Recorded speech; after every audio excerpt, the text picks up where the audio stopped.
Bonsoir à tous, on se retrouve pour une lecture de la Nef des Fous et on va reprendre le passage où on s'était arrêté la dernière fois et nous nous étions arrêtés au texte de qui se commet juge, et là on va entamer sur le texte. Je vais y arriver d'une main. D'amasser les prébandes.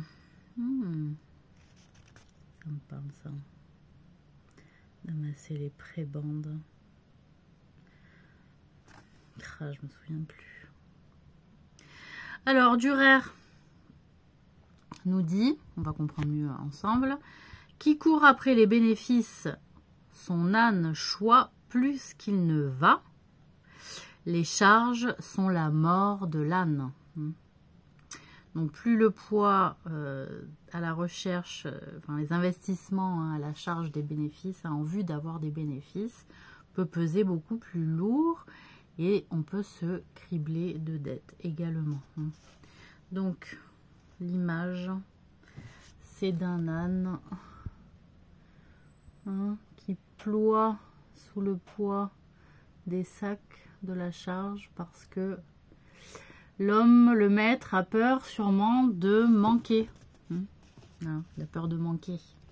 Ça nous fait faire beaucoup de choix, parfois qui vont à l'encontre de notre être spirituel.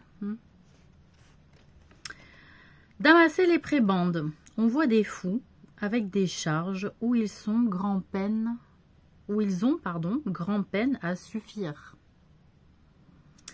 Se mettre à dos d'autres fardeaux pour s'effondrer, ânes qu'ils sont.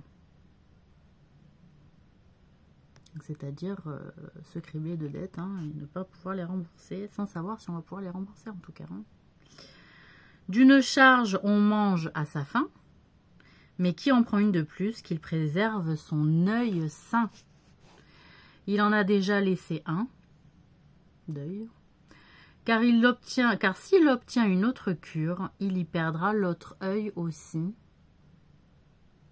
Effectivement, on avait vu, on avait quand même des gens à l'époque, c'est au mot qu'il faut prendre ce texte, c'est-à-dire des personnes qui étaient endettées, qui se retrouvaient la main, le bras coupé et donc handicapées, qui laissaient l'œil, parce que les gens réclamaient dette et qu'ils ne pouvaient payer, donc ils les punissaient. Ils se faisaient punir. Physiquement, voilà.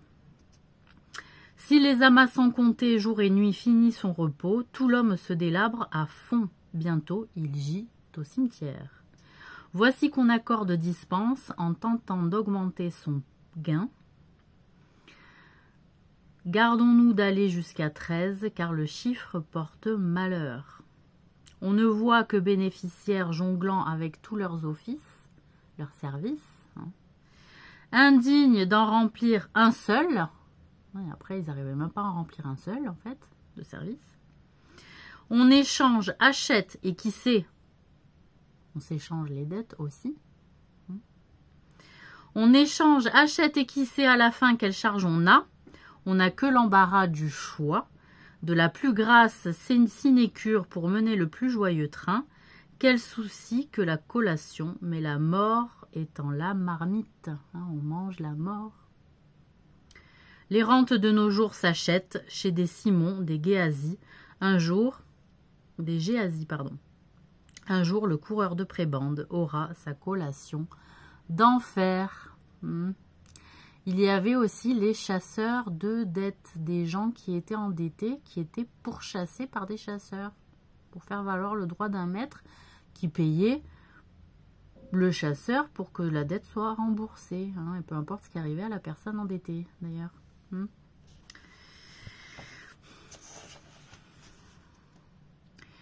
Ou les profits d'une présence valant 6 absences d'ici.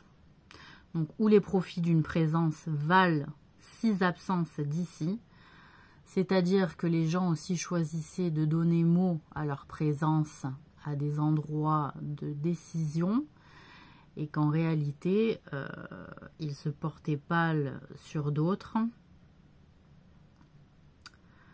qui était pour la nécessité des endettés et du peuple en général.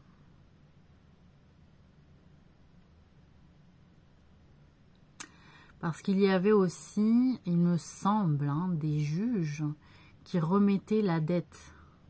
Et si le juge ne se tenait pas en lieu et place du village, les dettes ne pouvaient pas être remises et la dette continuait de courir. La dette n'était pas annulée. Il me semble qu'il y a une histoire comme ça, 2 têtes. Alors,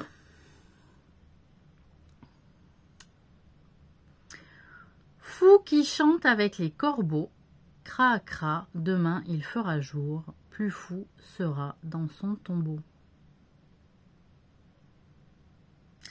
Donc là, c'était le texte, un petit passage de Durer, donc, où le texte s'appelle « De tout remettre au lendemain ». Fou qui chante avec les corbeaux, cra cra, demain il fera jour, plus fou sera dans son tombeau. C'est-à-dire, on ne peut pas jurer que pendant le sommeil, nous n'allons pas mourir. Et de fait, tout remettre au lendemain constamment est un grand risque. Donc, je vous laisse voir le dessin. Voilà, avec les corbeaux, le fou.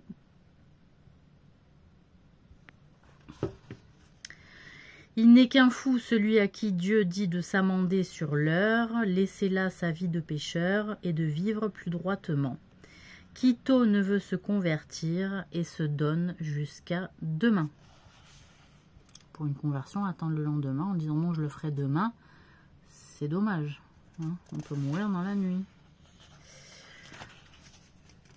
Chante, cra, cra comme corbeau, qui sait si sa vie dure autant. Combien de fous ont trépassé en chantant demain, dès demain. On court au plaisir, au péché, jour et nuit d'un pas empressé. Mais pour s'accorder avec Dieu, on y va en traînant les pieds. On y sursoit, on a le temps. Là, c'était vraiment une volonté aussi d'éclairer les gens en disant qu'est-ce que vous y allez à reculons quand il s'agit de Dieu et qu'est-ce que vous y allez en courant quand il s'agit du diable. On y va en traînant les pieds, on y sursoit, on a le temps, à confesse, j'irai demain, demain c'est dit, je vis en bien.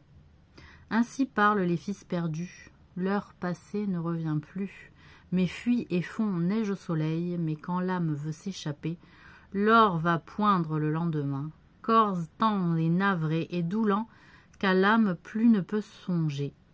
Ainsi, dans le désert, périr en ombre les Juifs, et sans voir ni la terre aborder que Dieu leur promit en levant la main. Ainsi, on reprend, dans le désert, périr en ombre les Juifs, et sans voir ni la terre aborder que Dieu leur promit en levant la main.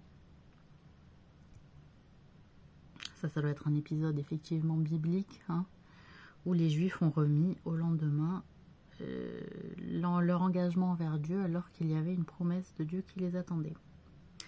Et qui dort ne se repent, demain le fera moins encore. Celui qu'aujourd'hui Dieu appelle ne sait s'il le fera demain. 1000 âmes sont déjà perdues qui devaient se sauver demain.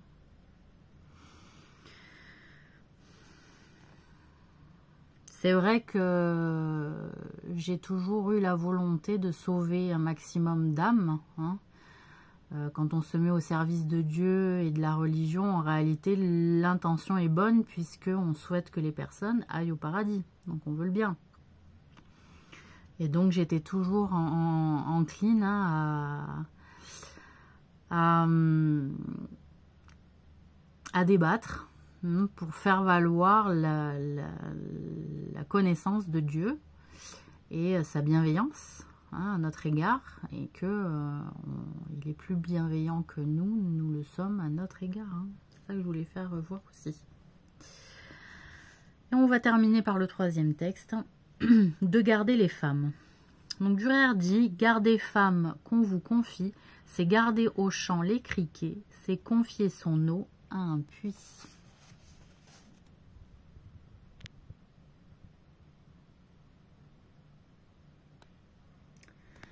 Donc là, de garder les femmes, qu'est-ce que j'ai voulu dire? De tracas, il deviendra fou, celui qui doit garder des femmes. Celui qui veut sera honnête. De tracas, on reprend. Il deviendra fou, celui qui doit garder des femmes. Celle qui veut sera honnête, qui veut le mal suivra sa tête. Tous les jours sera un moyen pour agir selon ses desseins. Oui, la femme, elle a pas mal de volonté, hein, ce que je voulais faire valoir. Fermez les volets, les hauts vents, tenez-lui clos les soupiraux, donnez-lui un sang de gardien et advienne ce que pourra. Un saint de gardien, et advienne ce que pourra. Danaé, serré dans sa tour, a aussi bien fait un enfant. Pénélope, libre et sans gêne, est assiégée de prétendants. Son mari sur mer pour 20 ans garda son foyer sagement. Seul se dira tout franc de doute. Niera la ruse de sa femme, la dira gracieuse et douce qui n'a encore été trompée. Jolie femme à folie au corps, la rosse aussi dure d'oreille. Qui veut labourer avec elle, ses sillons iront de travers, qu'ainsi la sage se conduise, modeste, paupières baissées, se garde à nul de n'adresser, propos affables et fadaises, ni n'écoute ceux qu'on lui dit, les entremetteurs sont des loups. Paris ayant écrit sa lettre, si Hélène y eut coupé court, si Didon n'eût mandé sa sœur, fussent les deux restés fidèles. Donc là, je dénonce l'infidélité des femmes et que peu importe qu'on les mette dans les tours, peu importe qu'on les laisse libres, à un moment donné, si le destin se joue de la fidélité et qu'on faiblisse, en réalité, on va être infidèle sûr. Donc, voilà, le côté Pénélope est assiégée de prétendants. Hein, ce ne sont pas les hommes aussi qui sont gardiens de la fidélité d'une femme. Hein, ce sont les ennemis de la fidélité de la femme et de son honneur. Hein, parce que moi, j'ai toujours dit, vous faites les malins, vous faites les dragueurs, mais vous êtes inconscient puisque vous allez faire perdre l'honneur de la femme en la draguant. Et je trouvais ça toujours déshonorant pour un homme de jouer à la drague. Au jeu de courtoisie et de fadaise, alors qu'en réalité, il allait toucher à l'honneur de la femme, et que la femme pouvant être intéressée, mais faible aussi, ne voyait pas non plus les conséquences du bien dont elle peut tirer de manière courte.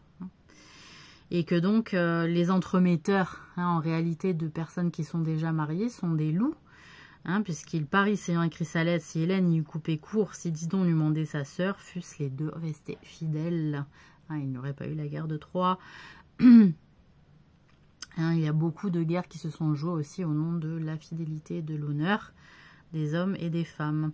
Donc ainsi la sage se conduise, modeste, paupières baissées, se garde à nul de n'adresser propos affables et fadaises, ni écoute ce qu'on lui dit. Il faut qu'elle ait un peu la tête dure, la femme sage. Il faut qu'elle soit sûre d'elle. Voilà. Donc, malgré le fait que Danaé était enfermée dans sa tour, elle a quand même eu un enfant, vous voyez. Donc, ce qui se joue dans le destin doit se jouer. Voilà. Et on va terminer là-dessus. Et je vous souhaite une très bonne semaine.